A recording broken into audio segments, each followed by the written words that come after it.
اللہ तबारक व तआला के नाम से शुरू जो बड़ा मेहरबान और नहायत रहम करने वाला है। नाज़रीन मोहतरम, पाक है वो ज़ात के जिसने इंसान को अपनी सूरत पर पैदा फरमाया।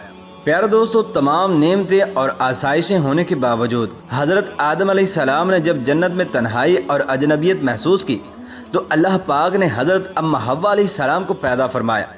मोहम्मद बिन इसहाक हज़रत इब्न अब्बास रज़ी अल्लाह तआला अन्हु से रिवायत करते हैं कि हज़रत आदम अलैहिस्सलाम सो रहे थे कि अल्लाह पाक ने उनकी छोटी पसली से हज़रत हव्वा अलैहिस्सलाम को पैदा फरमा दिया।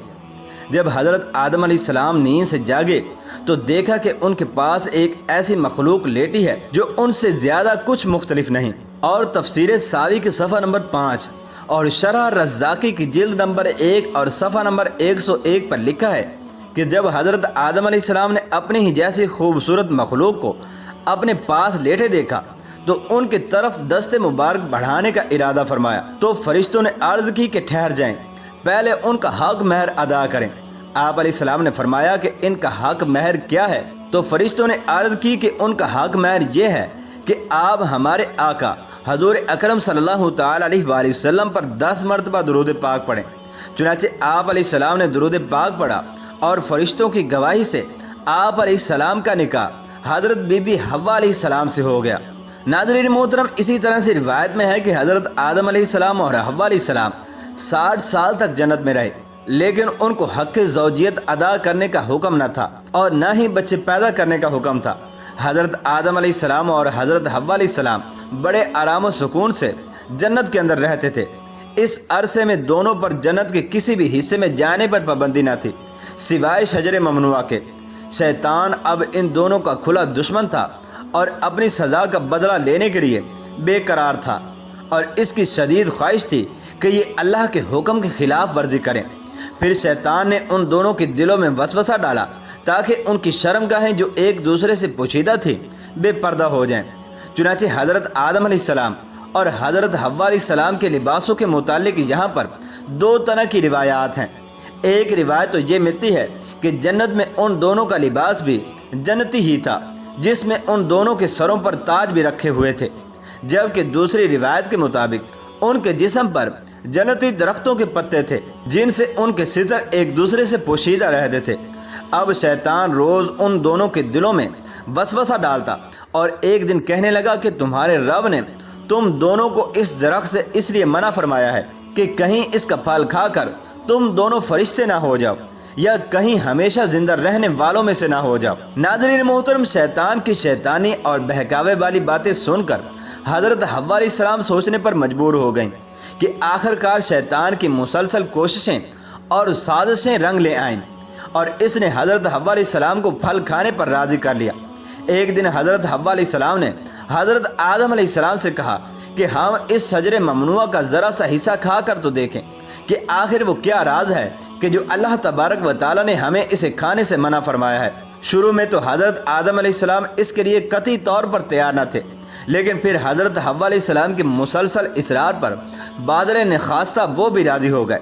खैर, हज़रत आदम और हव्वा अलैहिस्सलाम फल खाने पर तैयार हो गए और अभी उन्होंने पूरी तरह से फल चखा भी न था कि उनकी सितरगाहें एक दूसरे पर आया हो गई, जिस पर दोनों ने परेशानी के आलम में जन्नत के दरख्तों के पत्ते तोड़ तोड़ कर अपना बदन छुपाना शुरू कर दिया। अल्लाह तबारक व तआला ने दोनों को पुकारा और फरमाया, क्या मैंने तुमको मना नहीं किया था कि इस दरख्त का फल न खाना और शैतान के वरगलाने में न आना? ये तुम्हारा खुला दुश्मन है। नाज़रीन मोहतरम, जब दोनों ने अल्लाह तबारक व तआला की पुकार सुनी तो मारे खौफ इलाही के कांप उठे। अल्लाह पाक फिर फरमाने लगा, अब तुम दोनों एक ख़ास मुद्दत तक ज़मीन पर ही रहोगे जहां तुम एक दूसरे के दुश्मन होगे और वहां ही मरना है और इसी में से फिर पैदा होना है। और फिर दोनों को ज़मीन की तरफ रवाना किया गया। नाज़रीन मोहतरम, रिवायत में है कि हज़रत आदम अलैहिस्सलाम हिंद जबकि हज़रत हव्वा अलैहिस्सलाम को जद्दा में उतारा गया। दोनों एक दूसरे को ढूंढने लगे लेकिन एक दूसरे को ढूंढ न पाए। हज़रत सादी रहमतुल्लाहि ताला अलैह लिखते हैं कि हज़रत आदम अलैहिस्सलाम जब हिंद में उतरे तो उनके पास हजर अस्वद और जन्नत के दरख्तों के पत्ते थे जिनको उन्होंने ज़मीन पर फैला दिया। और हज़रत इब्न अब्बास रज़ी अल्लाह तआला अन्हु से मरवी है कि हज़रत जिब्राईल अलैहिस्सलाम हज़रत आदम अलैहिस्सलाम के पास आए और गंदम के 7 दाने साथ में लाए جس پر حضرت آدم علیہ السلام نے پوچھا کہ یہ کیا ہے؟ تو حضرت جبرائیل علیہ السلام نے فرمایا کہ یہ اس درخت کا پھل ہے جس سے آپ کو روکا گیا تھا، لیکن آپ نے تناول کر لیا تھا۔ فرمایا تو اب میں اس کا کیا کروں گا؟ تو حضرت جبرائیل علیہ السلام نے فرمایا کہ ان کو زمین میں بو دیجئے۔ ناظرین محترم، ابن کثیر نے لکھا ہے کہ حضرت آدم علیہ السلام ایک طویل عرصے تک اللہ تبارک و تعالیٰ کی بارگاہ کے اندر روتے رہے۔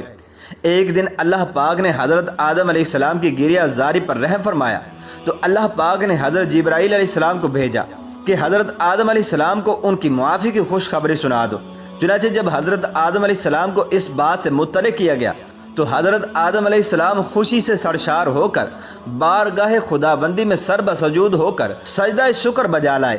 پھر حضرت جبرائیل علیہ السلام انہیں لے کر مکہ میں آئے، جہاں حضرت آدم علیہ السلام نے کعبہ شریف کی بنیادیں رکھیں اور حجر اسود کو کعبہ کی دیوار پر نصب فرمایا اور پھر اس کے گرد طواف بھی کیا۔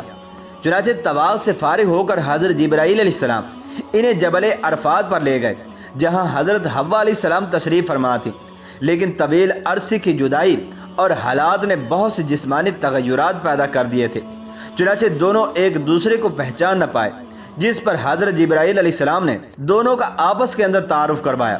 ناظرین، یہی وہ وقت تھا کہ جب پہلی دفعہ حضرت حوا علیہ السلام کو حیض بھی آیا اور اللہ پاک کے حکم سے پھر حضرت آدم اور حضرت حوا علیہ السلام کو کثیر اولاد ہوئی۔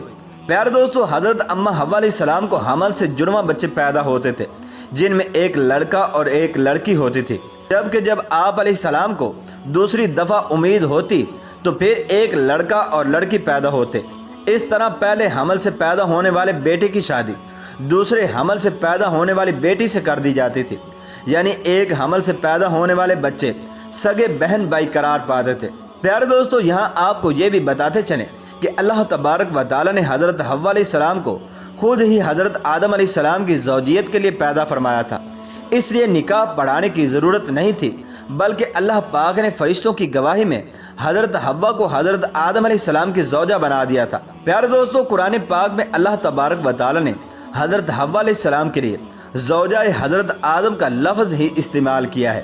پیارے دوستو، فرشتے حضرت آدم علیہ السلام کی پیدائش سے آزمائے گئے، جبکہ انسان بھی اللہ پاک کی آزمائش میں مبتلا ہوا کہ کون فرمان برداری کرتا ہے اور کون نافرمانی کرتا ہے، اور جو دنیا اور آخرت کے بارے میں غور و فکر کرتا ہے وہ ایک کی دوسرے پر فضیلت جان لیتا ہے اور پہچان لیتا ہے کہ دنیا آزمائش کا گھر اور فنا ہونے والی ہے، جبکہ آخرت کا گھر ہمیشہ باقی رہنے والا ہے۔ اللہ تبارک و تعالیٰ سے دعا ہے کہ اللہ تبارک و تعالیٰ ہمیں دنیا اور آخرت کے اندر کامیابی عطا فرمائے۔